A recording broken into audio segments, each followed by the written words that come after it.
سرکار علیہ الصلوۃ والسلام نے حوض کوثر کے متعلق ارشاد فرمایا کہ یہ حوض کوثر وہ ہے کہ جو میری امت جو ہے اس کو میں بطور میدان محشر میں اس سے پانی پلاؤں گا. اور روایتوں میں آتا ہے کہ اس کے پاس اتنے آب خورے موجود ہوں گے جس نے آسمان کے ستارے لا تعداد. اور وجہ اس کی ہوگی کہ سرکار علیہ الصلوۃ والسلام کا جب کوئی بھی امتی حوض کوثر سے پانی پینے کے لیے آئے تو اس کو انتظار نہ کرنا پڑے، ہر ایک کے لیے ایک آب خورا موجود ہوگا، ہر ایک کے لیے ایک پیالہ موجود ہوگا اور وہ اس پیالے سے پانی پیتا رہے گا.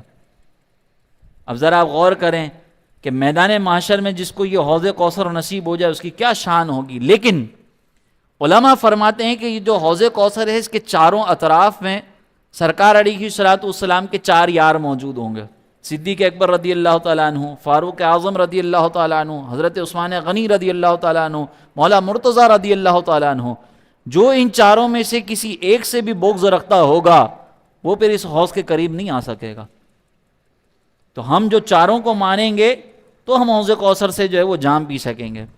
اللہ تعالی ہمیں اس حوض کوثر سے جام پینا نصیب فرمائے. لیکن ذوق کی بات ہوتی ہے نا، ایک ایک یہ دعا مانگنا کہ یا اللہ ہمیں حوض کوثر سے پانی پینا نصیب فرما، ایک تو یہ ہے. اور ایک یہ ہے کہ حوض کوثر سے پانی تو مل جائے گا انشاءاللہ، لیکن تمنا یہ ہوتی ہے، کسی شاعر نے کہا کہ تمنا ہے دل اشرف بس اتنی ہے سر محشر، کہ جب آقا جام کوثر دیں لب اقدس لگا کر دیں.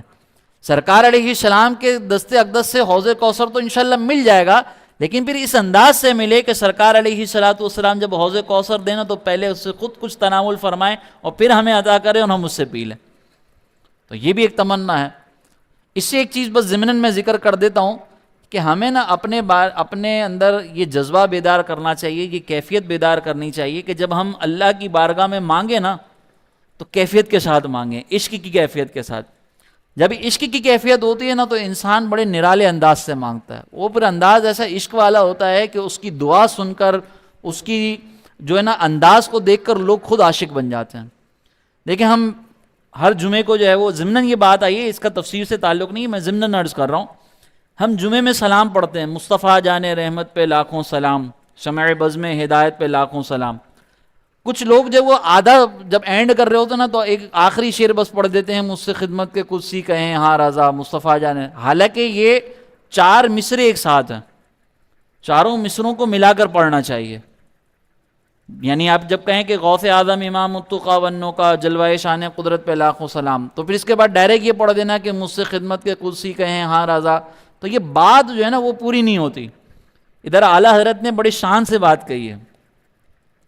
اعلیٰ حضرت نے یہاں پہ کہا کہ کاش محشر میں جب ان کی آمد ہو. اور اب آپ ذرا غور کریں کہ محشر میں سرکار علیہ الصلوۃ والسلام آ رہے ہیں، اور سرکار علیہ الصلوۃ والسلام جب آ رہے ہوں گے تو فرشتوں کا جرمٹ ہوگا، فرشتے بھی ساتھ موجود ہوں گے. تو اعلیٰ حضرت اس کی منظر کشی بیان کر رہے ہیں.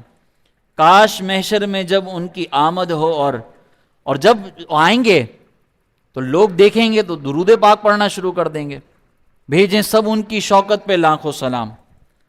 اب اس وقت میں کیا ہو؟ تو اعلیٰ حضرت کہتے ہیں کاش ایسا ہو جائے کہ جو خدمت میں قدسی ہو نا وہ آ کر مجھے کہیں، مجھ سے خدمت کے قدسی کہیں ہاں رضا مصطفیٰ جان رحمت پہ لاکھوں سلام.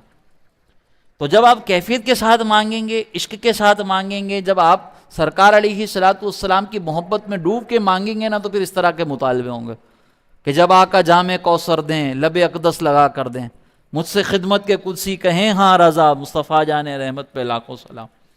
اب ہم مانگتے ہیں یا اللہ میں جنت میں داخلہ عطا فرما، صرف جنت میں داخلہ. بھائی جنت تو مل ہی جائے گی انشاءاللہ ایمان کے ساتھ اگر ہم اس دنیا سے گئے تو جنت میں پھر ہم یہ کیوں نہ مانگے کہ یا رسول اللہ جنت میں ہمیں وہ مقام عطا فرما کہ جب ہم اپنے گھر کے دروازے کھولیں تو سرکار علیہ السلام کا دیدار ہو. تو کیفیت سے مانگیں. ہمارے بزرگوں کا یہی انداز رہا ہے کہ جب، اور یہ کیفیت سے اس وقت مانگا جاتا ہے کہ جب ہمارا تصور جو ہے ہر وقت سرکار علیہ الصلوۃ والسلام کے بارے میں سوچ رہا ہو. ہم جیسے اپنے بارے میں پلاننگ کر رہے ہوتے ہیں کہ میرا گھر ہوگا تو میں یہاں پر یہ چیز بناؤں گا، میرے گھر کے اندر میں جو ہے نا وہ اس طریقے سے پلاننگ کروں گا کہ یہاں پہ میرا سٹنگ ایریا ہوگا، یہاں پہ میرا ٹی وی لانچ ہوگا. ہم آخرت کی پلاننگ جب عشق کے ساتھ کریں گے نا تو پھر یہ نرالے انداز ہوں گے.